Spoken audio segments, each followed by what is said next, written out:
माँ वीणा पाणी शारदे के चरणों में सादर प्रणाम करते हुए तार शतक समूह के एकल काव्य मंच पर मैं अनुराग बाला पाराशर आपके सन्मुख उपस्थित हूँ।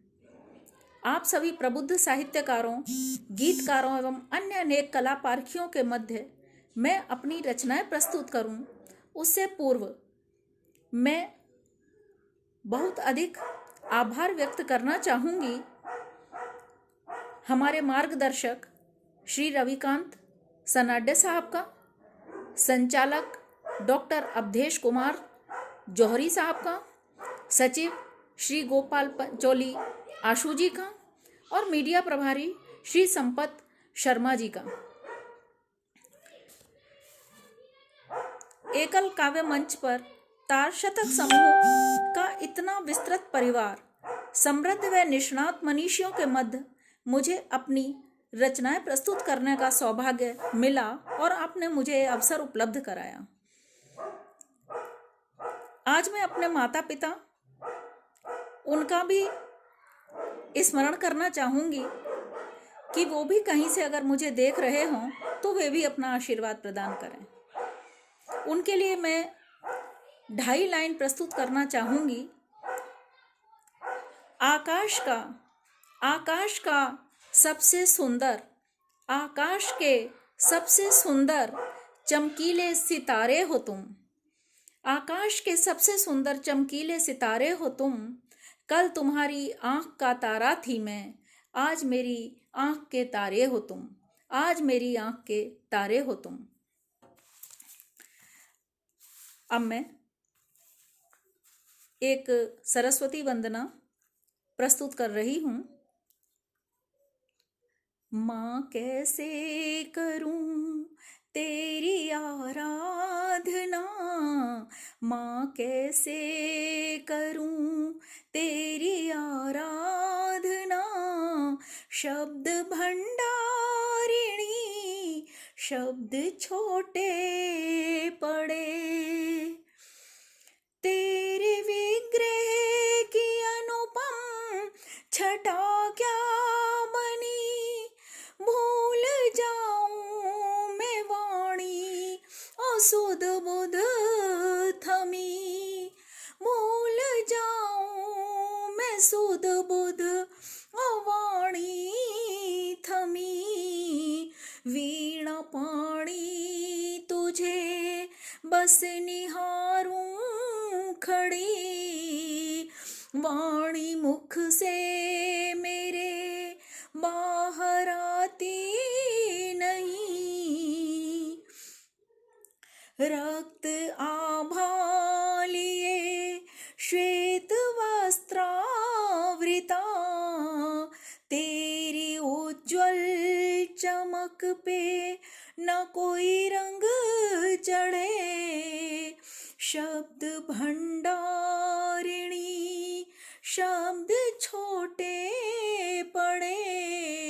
शब्द भंडारिणी शब्द छोटे पड़े। तेरी वीणा में बसती सुरों की खनक, क्या मुझे मैं बता इतना सामर्थ्य है। तेरी पुस्तक में कितना भरा शब्द अमृत, सोचती मौन ही बस मेरा हृदय है।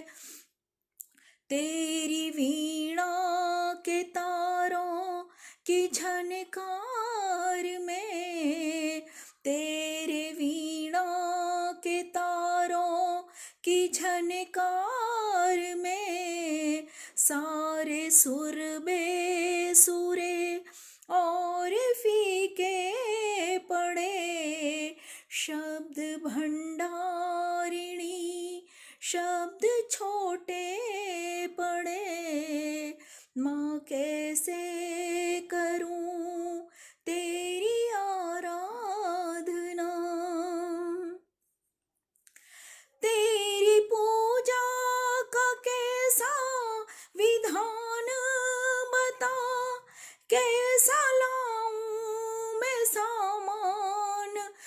मुझको बता। हे सरस्वती छंद गाऊं तो क्या, ना रस का ना लय का मुझे कुछ पता।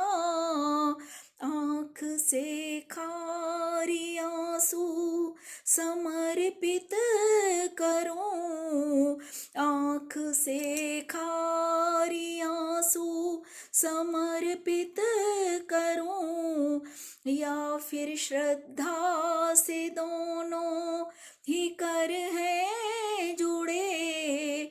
शब्द भंडारिणी शब्द छोटे पड़े, माँ कैसे करूं तेरी आराधना, माँ कैसे करूं तेरी आराधना। माँ, आपने जो मुझे शब्दों की ताकत दी है, आपकी आराधना में वो शब्द बहुत छोटे हैं, पर आप मुझे दिनों दिन जो शब्दों की ताकत बख्श रही हैं और आशीर्वाद दे रही हैं, तो उसके लिए मैं आपके सामने नतमस्तक हूँ।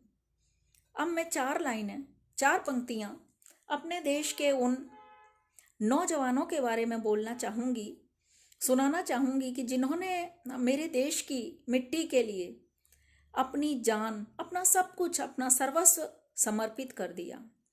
तो मेरे देश का युवा क्या सोचता है? उसके लिए देश प्रेम पहले है और बाकी सारे प्रेम उसके लिए कोई मायने नहीं रखते, वो सब दूसरे तीसरे चौथे नंबर पर है। तो वो युवा अपनी प्रेमिका से क्या कहता है, वो मैंने 4 लाइनें लिखी हैं, और वो 4 लाइनें तब लिखी थी जब कारगिल का युद्ध हुआ था।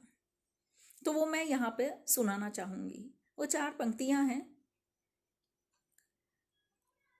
हवाओं की फिजाओं में तुम्हारा नाम लिख दूंगा, हवाओं की फिजाओं में तुम्हारा नाम लिख दूंगा। सुबह को तुम कहोगी शाम, तो मैं शाम लिख दूंगा। जरूरत गर पड़ी तो तुम इतना समझ लेना, जरूरत गर पड़ी तो जान तुम इतना समझ लेना। शहीदों की किताबों में मैं अपना नाम लिख दूंगा, शहीदों की किताबों में मैं अपना नाम लिख दूंगा। मेरे देश की बेटी, उसने जब सुना तो वो भी वीरांगना थी, वह भी कहाँ कम। बेटियां मेरे देश की बहुत आगे जा रही, बहुत, वो किसी से पीछे नहीं। आज हम देख रहे हैं कि वो आसमान से लेके और समुद्र की गहराइयों तक या हर तरफ वीरता में वो भी किसी से पीछे नहीं है, और कुर्बानी देने में तो बिल्कुल भी नहीं। तो वो बेटी जवाब देती है, वो अपने युवा साथी को कहती है,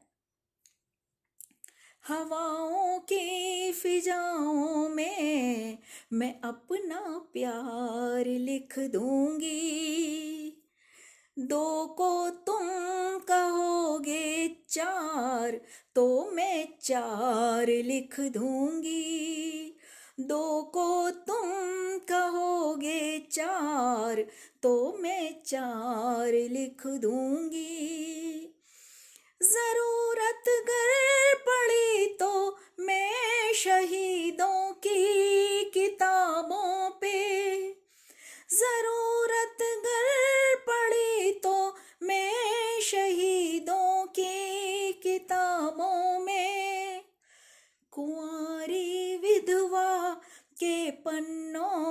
पे सब श्रृंगार लिख दूंगी, कुंवारी विधवा के पन्नों पे सब श्रृंगार लिख दूंगी। दो को तुम कहोगे चार, तो मैं चार लिख दूंगी। तो मेरी ये रचनाएं थीं, मैंने कुछ सुनाई। आप सबका आशीर्वाद चाहूँगी और आप सभी मुझे आशीर्वाद देते रहें, और मेरी रचनाएं कैसी लगीं आप ज़रूर बताइएगा। नमस्ते।